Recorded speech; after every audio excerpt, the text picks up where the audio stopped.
तर हे कार्यकर्ते शुभम आपण या क्षणी पाहतोय मोठ्या संख्येनं या मोर्चात सहभागी झालेले आहेत।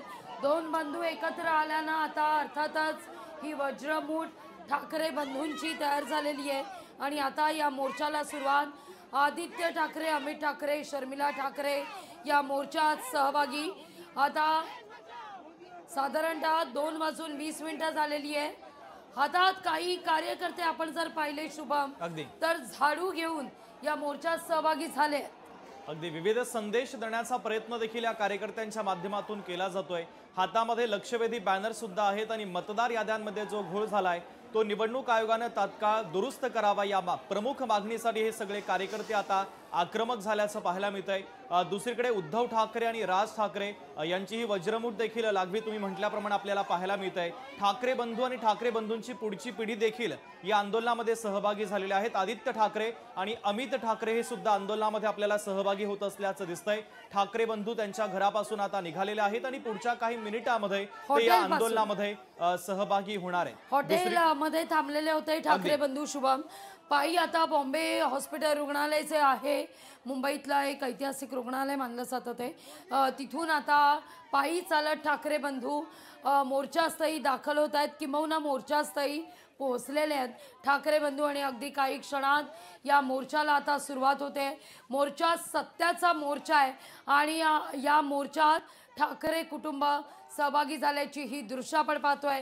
हातात विविध पक्षाचे झेंडे घेत कार्यकर्ते देखील या मोर्चात सहभागी। 2:22 आपण साधारण वारंवार या वेळेचा उल्लेख करतोय कारण मोर्चा करता वेळ फक्त 4 वाजेपर्यंत देण्यात आलेली आहे। मुंबईकरांची गैरसोय होऊ नये याकरता 4 वाजेपर्यंत हा मोर्चा असेल, त्यामुळे आता उरलेत केवळ 2 तास।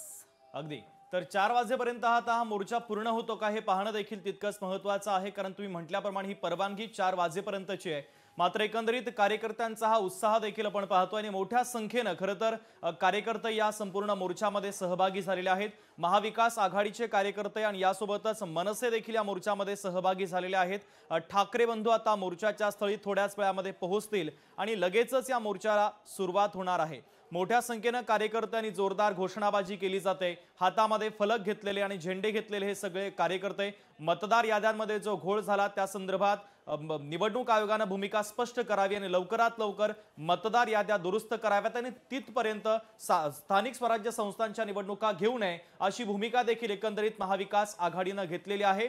आणि आपण जर पाहिलं तर आता या मोर्चाला एक व्यापक स्वरूप प्राप्त होत असल्याचं पाहायला मिळत आहे, कारण गेल्या काही दिवसांपासून आपण पाहिलं तर काँग्रेसचे राष्ट्रीय नेते राहुल गांधी यांनी सुद्धा मतदार याद्यांमध्ये कशा पद्धतीचा घोळ करण्यात आल्याचं प्रेझेंटेशन दाखवलेलं होतं आणि त्यानंतर महाराष्ट्रामध्ये शिवसेनेच्या वतीनं आदित्य ठाकरे यांनी तशाच प्रकारचं प्रेझेंटेशन दाखवलं आणि त्यानंतर राज ठाकरे यांनी सुद्धा त्याच प्रकारे प्रेझेंटेशन दाखवलेलं आहे। एकंदरीत संपूर्ण वातावरण निर्मिती करण्याचा प्रयत्न विरोधकांच्या वतीनं केला जातोय। विरोधक नॅरेटिव्ह सेट करतायत असा आरोप देखील सत्ताधाऱ्यांनी केलेला आहे, मात्र तरी देखील विरोधक आपल्या भूमिकेवरती ठाम आहेत आणि आता कशा पद्धतीचा निर्णय संध्याकाळपर्यंत होतो, कारण पुढच्या काही दिवसांमध्ये स्थानिक स्वराज्य संस्थांच्या निवडणुका आहे आणि स्थानिक स्वराज्य संस्थांच्या निवडणुका खऱ्या अर्थानं महाविकास आघाडी असेल आणि मनसे असेल यांच्यासाठी एक कसोटी आहे, कारण महानगरपालिकेवर गेल्या कित्येक वर्षांपासून ठाकरेंची सत्ता आहे आणि ती ठाकरेंची सत्ता राखण्याचं मोठं आव्हान उद्धव ठाकरेंसमोर आहे